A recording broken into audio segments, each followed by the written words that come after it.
Si vous avez loupé le message de dimanche passé, je ne vais pas dire que c'est grave, c'est pas grave. Vous pouvez aller sur YouTube pour le voir. Alors je suis un peu malbarre de faire la pub pour mon propre message, mais vu qu'aujourd'hui c'est le numéro 2, vous savez, il y a des films où vous pouvez les regarder dans n'importe quel sens. Et puis ça joue. Ce matin, ça va jouer aussi. Mais vous pouvez faire une séance de rattrapage via YouTube et notre site internet. Donc, n'hésitez pas. Pour ce deuxième dimanche de l'Avent, nous allons donc continuer avec notre thème « Accueillez la parole de Dieu qui agit en vous, qui croyez ». Et nous allons continuer avec la lecture du psaume 107. Nous avons abordé précédemment, la semaine passée, 3 tableaux. Le premier, c'était les perdus dans le désert. Le deuxième, c'était les prisonniers. Et le troisième, c'était les insensés, ou les fous, ceux qui, par leur faute, se rendaient coupables. Et le point commun entre tous est que dans la réalité difficile et complexe dans laquelle ils se trouvent, ils ont crié à l'Éternel qui les a délivrés de leurs angoisses et il va agir au-delà de leurs espérances. Alors accueillir la parole de Dieu, c'est croire à sa parole écrite, révélée. Mais c'est aussi croire en Jésus-Christ qui se présente dans le Nouveau Testament comme la parole incarnée. Et nous verrons encore ce matin combien l'œuvre de Jésus est importante et primordiale dans nos vies. Alors nous voulons lire un premier texte dans les Thessaloniciens, 1 Thessaloniciens 2, 13. C'est le même que j'ai lu dimanche passé, mais ça nous remet un petit peu dans la parole. 1 Thessaloniciens 2, le verset 13. C'est pourquoi nous disons sans cesse à Dieu toute notre reconnaissance de ce que, en recevant la parole de Dieu que nous vous avons fait entendre, vous l'avez accueillie non comme la parole des hommes, mais comme ce qu'elle est vraiment, la parole de Dieu agissant en vous qui croyez. Et le pasteur dit Amen, Alléluia. Oh, je suis tellement convaincu de cette parole.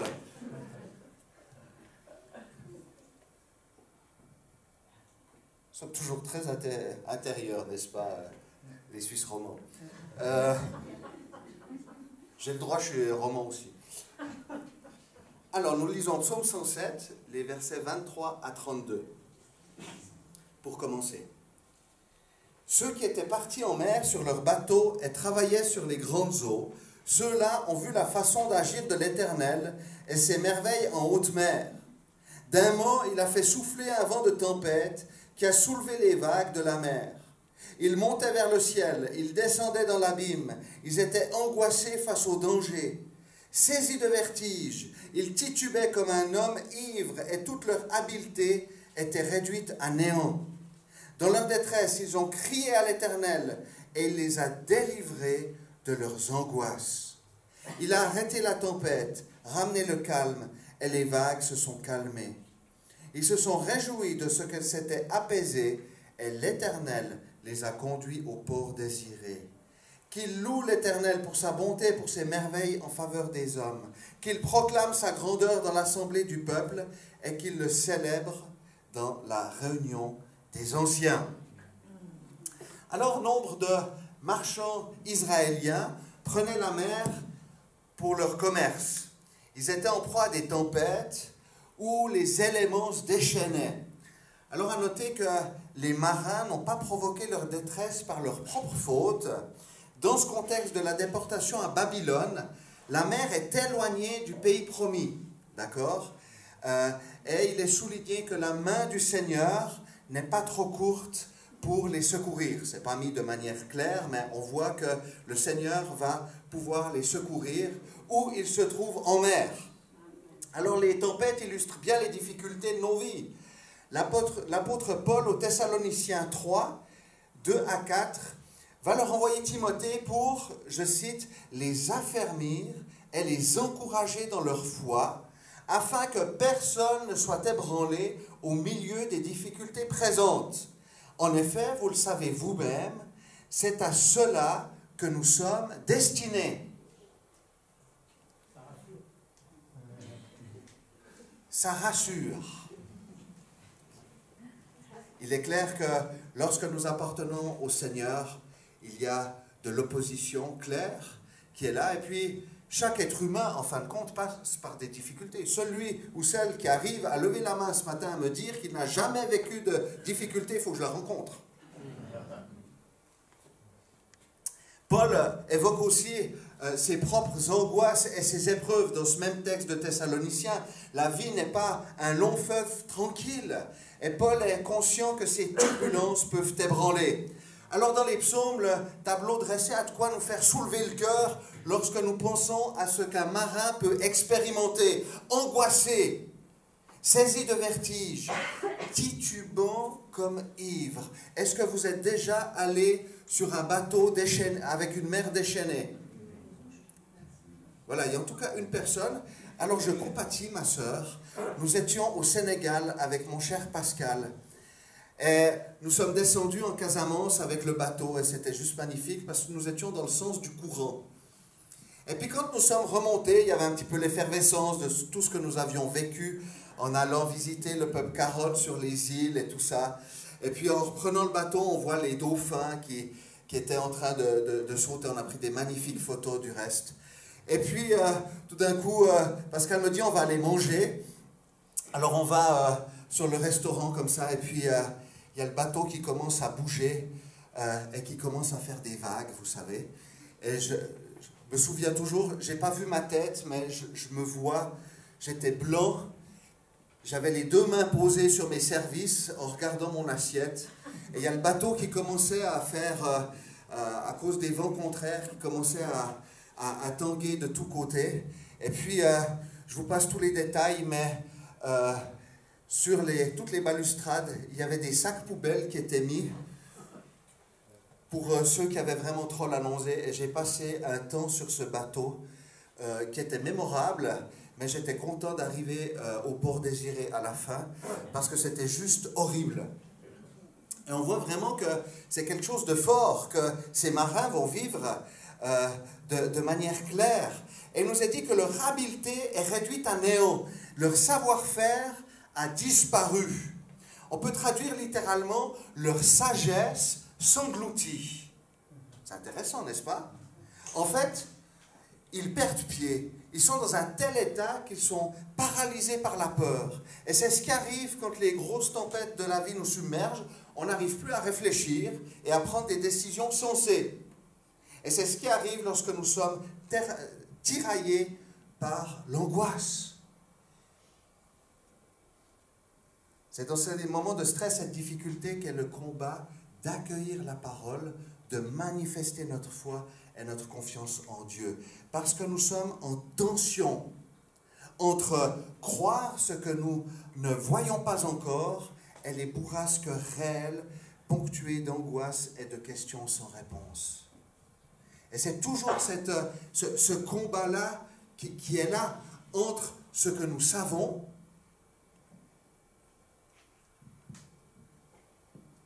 ce que nous croyons et ce que nous ne voyons pas. Parce qu'on aimerait tellement voir, et on a un esprit très cartésien, où on aimerait voir, mais on ne voit pas toujours. Mais on croit. Amen. Amen. On peut dire que l'apôtre Paul est un spécialiste des tempêtes au sens figuré comme au sens propre. 2 Corinthiens 11, 25, accrochez-vous. Il a connu les coups, les lapidations, les emprisonnements, souvent en danger de mort. Il a fait 3 naufrages en bateau, donc vous voyez que c'est un spécialiste, et passé une nuit dans la mer, avec les requins qui lui chatouillaient les pieds. C'est pas mis. J'aimerais juste rappeler une histoire de Paul. Bien sûr, c'est bien que quand je raconte des histoires, mais je pense que la parole de Dieu nous raconte aussi des histoires qui peuvent vraiment nous aider dans la pratique. Dans Acte 27, vous pourrez le lire à la maison ce dimanche ou cette semaine, Paul est prisonnier et il doit comparaître devant l'empereur à Rome. Alors il va embarquer sur un bateau, et puis il va avertir le chef des gardes en disant, mais moi je vous déconseille à ce qu'on prenne la mer, c'est juste pas possible, il va nous arriver des bricoles. Et puis le garde va aller discuter avec le capitaine, puis le capitaine, non, vous inquiétez pas, je suis un spécialiste et tout, et ils vont prendre la mer. Donc je vous paraphrase, hein, tout ce qui se passe n'est pas exactement mis comme ça. Alors ils décident de braver les intempéries. Dans cette immense tempête, tellement elle est immense, ils vont devoir baisser les voiles et se laisser porter par le courant. Donc, à un moment donné, ils disent, on n'arrive tellement plus. Il y a tellement des vagues qui sont en train de submerger le bateau, qu'ils disent, on laisse tomber, les voiles vont se déchirer, on les baisse et on se laisse porter par le courant. Ils vont jeter toute la cargaison. Je me demande ce qui leur est passé par la tête quand ils ont commencé à jeter la cargaison et les vivres et toutes leurs affaires personnelles qu'ils ont jetées par-dessus bord. Et puis ils vont commencer à enlever des éléments du bateau. Tout ce qui n'est pas utile pour leur survie, ils vont commencer à le balancer. Et puis il nous est dit qu'ils n'avaient pas mangé depuis longtemps. Mais voilà ce que Paul dira dans Actes 27, 22 à 25. Mais maintenant, je vous invite à prendre courage, car aucun de vous ne perdra la vie. Seul le bateau sera perdu. En effet, un ange du Dieu auquel j'appartiens et que je sers m'est apparu cette nuit et m'a dit, Paul, n'aie pas peur. Il faut que tu comparaisses devant l'empereur, et voici que Dieu t'accorde la vie de tous ceux qui naviguent avec toi. C'est pourquoi, mes amis, prenez courage. J'ai confiance en Dieu. Tout se passera comme cela m'a été dit. Nous devons toutefois échouer sur une île. C'est juste impressionnant de voir la confiance que Paul a. Il a reçu la parole du Seigneur. Il l'a accueillie. Il dit, oui, on va s'échouer, mais nous aurons la vie sauve. Alléluia. Amen. Et la destinée, et c'est très important ceci, la destinée de Paul est entre les mains de Dieu. Et ceci fait penser à la conscience de David. Dans le psaume 139, où pourrais-je aller loin de ton esprit? Où pourrais-je fuir loin de ta présence? Si je monte au ciel, tu es là. Si je me couche au séjour des morts, te voilà. Si je prends les ailes de l'aurore pour habiter à l'extrémité de la mer, là aussi ta main me conduira, ta main droite m'empoignera. Et au verset 16, il est dit, je n'étais encore qu'une masse informe, mais tes yeux me voyaient, et sur ton livre étaient inscrits tous les jours qui m'étaient destinés, avant qu'un seul d'entre eux n'existe. Alléluia. Rien n'empêchera le plan du Seigneur de s'accomplir. Malgré toutes les difficultés que Paul a rencontrées, sans compter que tout son équipage va s'échouer. Et quand on s'échoue, ou quand on échoue, quand on a un échec, qu'on est à terre, cela ne veut pas dire que nous n'arriverons pas à bon port. Le psaume 107 dit, l'Éternel les a conduits au port désiré. Et nous voyons la même chose pour l'apôtre Paul. Dieu avait dans son plan qu'il devait rencontrer l'empereur à Rome. C'était dans son plan. Et rien ne pouvait empêcher le plan de Dieu de s'accomplir. 1 Corinthiens 10, 13 nous dit ceci. Aucune épreuve ne vous est survenue qui n'ait été humaine. Or Dieu est digne de confiance. Il ne permettra pas que vous soyez mis à l'épreuve au-delà de vos forces. Avec l'épreuve, il ménagera aussi une issue pour que vous puissiez la supporter. Et ce que j'aimerais dire, c'est que c'est facile à dire que Dieu ne permet pas que nous soyons mis à l'épreuve au-delà de nos forces. Mais c'est souvent quand on y est, on a l'impression et on voit qu'en fait notre réservoir est beaucoup plus grand souvent que ce qu'on pensait. Moi je peux vous dire des choses que nous avons vécues. Je me disais, mais jamais on ne supportera. Jamais on arrivera, on va mourir à un moment donné, ou mourir de chagrin, mourir de tristesse. Et puis avoir le Seigneur est capable de nous donner des ressources. Et je dis cela en toute humilité par rapport à tout ce que nous pouvons traverser. Souvent, on voit que le curseur est beaucoup plus éloigné que ce que nous pensions. Mais il y a toujours ce cri. Dans leur détresse, ils crièrent à l'Éternel. Je crois qu'il y a vraiment une clé là, les amis, de crier à l'Éternel. Souvent, on dit, mais oui, le Seigneur, il voit. Le Seigneur, il sait. Mais de pouvoir lui le dire, Seigneur, au secours, j'en peux plus. Écoutez ceci. J'aimerais, si vous devez retenir une chose ce matin, ça pourrait être celle-ci. Il y a encore d'autres choses, j'espère, intéressantes. Les tempêtes ne nous empêcheront jamais d'aller là où Dieu veut nous conduire. Et je vois que Gilamon est convaincu. Alléluia. L'église du réveil est en marche, les amis. Ouh! Les tempêtes ne nous empêcheront jamais d'aller là où Dieu veut nous conduire. Et ce qui est assez impressionnant, c'est, nous voyons aussi dans l'histoire de Joseph, qu'en fait, Dieu va utiliser la tempête pour conduire Joseph jusqu'au bout. Et sauver un peuple nombreux de la famine. Alléluia. Dieu est capable de calmer les éléments. Jésus l'a fait avec ses disciples. Comme dans le psaume, ils ont vu la façon d'agir de l'Éternel. La tempête s'est calmée. Mais plus encore, en hébreu, le texte dit, leurs déferlantes se sont apaisées. Leurs déferlantes se sont apaisées. On peut comprendre que ce sont aussi leurs vagues intérieures, celles qui les remplissaient d'épouvante et dont ils allaient être engloutis, qui ont été enlevées. Accueillez la parole de Dieu qui agit en vous qui croyez. Alors accueillons Jésus en qui est notre destinée. Il est le prince de la paix qui seul nous donne la vraie paix. Alléluia. Notre destinée est entre ses mains. Premier point. Et le deuxième, c'est le pouvoir de changer les choses. Alors je vous rassure, je n'ai que 2 points. Personne n'a dit Amen, c'est déjà ça. Nous lisons le psaume 107. Ça va? Vous êtes avec moi? Super. Je ne suis pas tout seul dans la galère. Psaume 107, les versets 33 à 43. Nous poursuivons.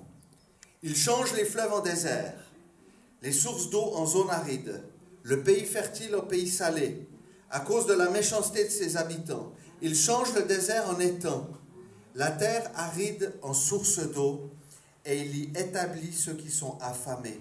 Il fonde une ville pour l'habiter. Ils ensemencent des champs, plantent des vignes, et ils en récoltent les fruits.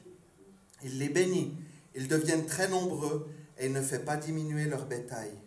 D'autres sont diminués et humiliés par l'oppression, le malheur et le tourment.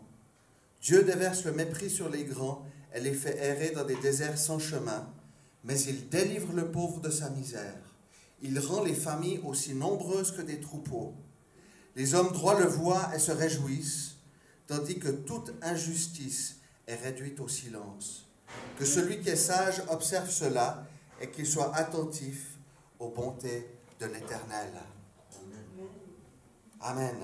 Les déportés de Babylone célèbrent le retour de captivité et louent la bonté et l'action du Seigneur. Et c'est une reconnaissance de son autorité sans limite.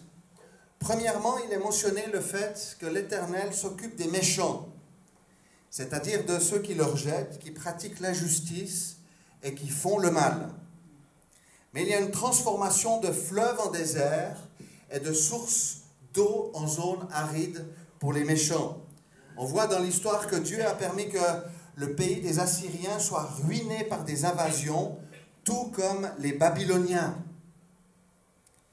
Ésaïe avait prophétisé aussi à plusieurs reprises l'action de Dieu. Et vous pourrez le lire dans Ésaïe 41, les versets 17 à 20, pour ceux qui prennent des notes. Il nous est dit ceci: les plus humbles et les plus pauvres cherchent de l'eau, mais il n'y en a pas, et leur langue est desséchée par la soif. Moi, l'Éternel, je répondrai à leurs prières. Moi, le Dieu d'Israël, je ne les abandonnerai pas. Je ferai jaillir des fleuves sur les collines et des sources au milieu des vallées. Je changerai le désert en étang et la terre aride en cours d'eau. Je ferai pousser dans le désert le cèdre, l'acacia, le myrte et l'olivier. Je placerai pêle-mêle dans la plaine aride le cyprès, l'orme et le buis. Ils le verront et ainsi le reconnaîtront. Ils constateront et comprendront tous ensemble que c'est la main de l'Éternel qui a fait cela, que c'est le Saint d'Israël qui l'a créé. La patrie d'Israël, qui est désolée et inculte, va redevenir fertile. Et c'est bien de cela qu'il s'agit dans ce texte, et le contexte est clair. Mais nous y voyons une intention de Dieu, le pouvoir de changer les choses. Personne n'aurait imaginé que le supplice de la crucifixion de Jésus allait faire place à sa résurrection. Dans son premier miracle de l'évangile de Jean, vous savez quel est le premier miracle de l'évangile de Jean? Exactement, changer l'eau en vin. J'ai été en priant sur ce texte aussi, j'ai été assez interpellé de voir en fait l'intention de Jésus, parce qu'on essaye de trouver plein de raisons à cela, de dire mais voilà, on essaye de tout spiritualiser. Oui, Jésus a changé l'eau en vin, puis qu'est-ce qu'on peut en sortir de ça, etc. Et puis on brode là-dessus. Moi, j'y vois assez clairement une intention de Jésus qui est capable d'apporter le changement. Amen. Merci Germaine, tu es convaincue. Alléluia. Alors il change l'eau en vin, mais il peut sauver celui qui est perdu, pardonner à celui qui a péché, justifier le condamné, guérir celui qui est blessé et malade, mettre sa paix dans le chaos, faire fuir les ténèbres par sa lumière, réconcilier ce qui semble irréconciliable, nous faire passer de la malédiction à la bénédiction, de nous faire passer de la mort à la vie. Alléluia. Ce que nous lisons dans ce psaume 107 n'est pas une liste des bénédictions qu'il faut cocher. Parce qu'on pourrait prendre le texte puis en disant voilà, je vais cocher toutes les bénédictions de l'Éternel, mais c'est plus une prise de conscience qu'au Seigneur tout est possible. Notre intention à nous devrait être de nous accrocher à lui, de crier à lui et de nous attendre à son action. Alors nous sommes découragés quand nous ne voyons pas tout de suite l'œuvre de Dieu, mais il faut parfois du temps, et certaines graines prennent du temps à germer. Je vais aborder quelques sujets pratiques assez rapidement. Je n'ai pas beaucoup de temps ce matin. Mais il nous est parlé des méchants, première chose, que Dieu s'en occupe. Et dans l'Ancien Testament, c'était œil pour œil, dent pour dent. Mais Jésus a établi autre chose. Aimez vos ennemis, faites du bien à ceux qui vous détestent, bénissez ceux qui vous maudissent, priez pour ceux qui vous maltraitent, dans Luc 6, 27, 28. Alors, comme vous le savez certainement, ce n'est pas à nous de faire justice, mais en bénissant, nous les plaçons sous l'autorité de Jésus. En les bénissant, il y a une intention à ce qu'ils puissent vivre le changement. En bénissant, nous confions à Dieu et nous remettons sous son autorité. Amen. Quand nous bénissons, quand nous imposons les mains, nous confions à Dieu. Il n'y a rien qui sort de nos mains. Je priais pour quelqu'un dans la rue cette semaine, et puis la personne dit, il y a quelque chose qui se passe quand tu pries. Je dis, oui, mais c'est pas moi. Mais tu es sûr? Oui, je suis sûr. C'est le Seigneur. Moi, je fais que de te confier, et je t'encourage à te positionner et à faire un pas dans la direction du Seigneur.